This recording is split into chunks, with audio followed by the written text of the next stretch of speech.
वर्तमान कोठे दादा वर्तमान कोठे लटके न बोलो आम्ही वर्तमान कोठे दादा वर्तमान कोठे लटके न बोलो आम्ही वर्तमान कोठे पिंगा ग बाई पिंगा ग पिंगा ग बाई पिंगा ग पिंगा ग बाई पिंगा ग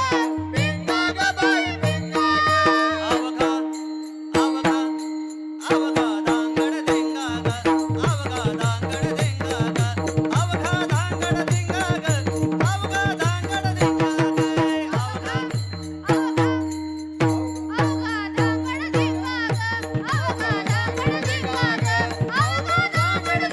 ग अवघा नको नको नको घाल पेंगा ग